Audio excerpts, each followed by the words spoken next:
Hello, and welcome back to another financial accounting video. My name is Lasidi, and I love accounting because it helps me to make better decisions. I hope to have enough saved by the age of 40 to start my life of full-time service. To do so, I need to invest wisely, and a first step in prudent investing is examining a company's financial performance as reported in its financial statements. In this video, I will provide an overview of the basic financial statements, including an illustration of how financial statements can be used to make informed decisions. The objective of financial reporting is to provide useful information that helps investors evaluate the company's performance and risk. A primary way that financial accounting accomplishes this objective is by translating economic events into 5 financial statements. A company's accounting information system identifies economic events of the company and analyzes the events to determine if they impact any financial statement elements.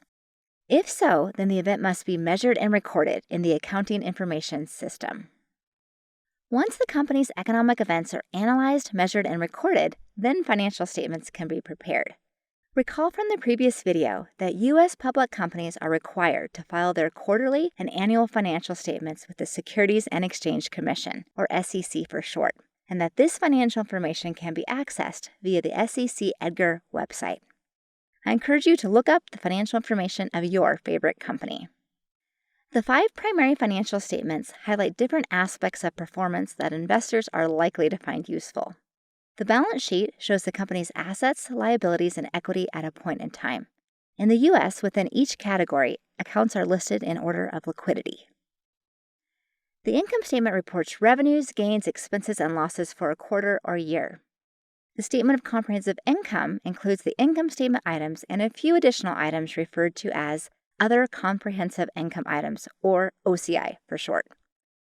OCI items that are reported on the Statement of Comprehensive Income are closed at the end of the period to an equity account called Accumulated Other Comprehensive Income, or AOCI. This account is similar to retained earnings but relates to OCI items.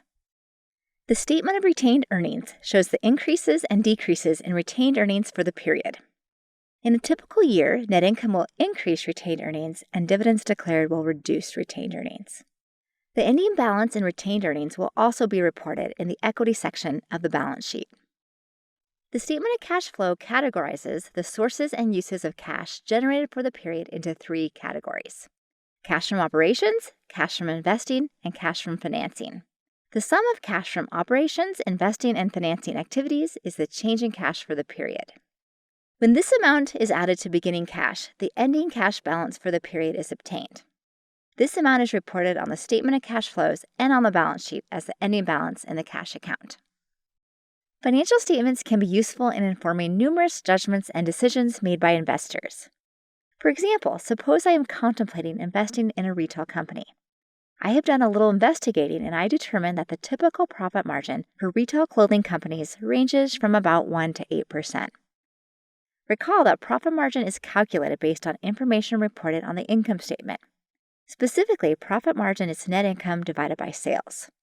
For example, if a company reported sales of $100, expenses of $80, and net income of $20, then profit margin would be 20%.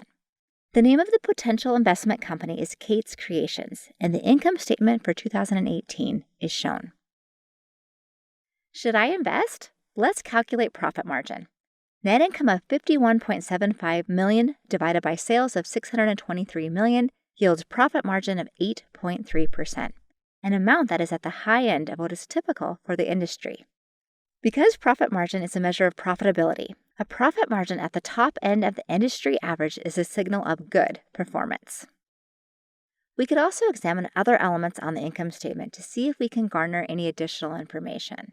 Notice that Kate's Creations reports a $10 million impairment loss on PP&E.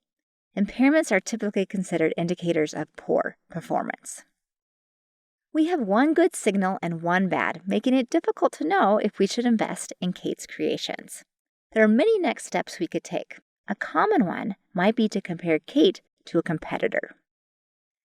The fiscal year 2018 income statement for Nordstrom's is presented next to Kate's income statement. Because it is difficult to compare performance across companies of different size, we could calculate a few ratios to facilitate comparison. A common approach is to scale the items on the income statement by sales so that we can observe not only the actual dollar amounts, but also how large the amounts are relative to sales. Kate's Creations' gross profit margin of 37.1% exceeds Nordstrom's gross profit margin of 36%, and the selling, general, and administrative costs of Kate's Creations reflect only about 24% of sales, whereas these costs are nearly 31% of sales for Nordstrom's. Tax expense as a percentage of sales is larger for Kate's than for Nordstrom's, but Kate's profit margin of 8.3% is a lot higher than Nordstrom's 3.6%. Should we invest in Kate's Creations? Based on an analysis of 2018 income statement performance, we would invest in Kate's Creations, particularly if we expected this performance to continue or even improve in the future. The important item to remember is that financial statements prepared in accordance with GAAP provide investors with information on companies' performance and risk to inform their investment decisions.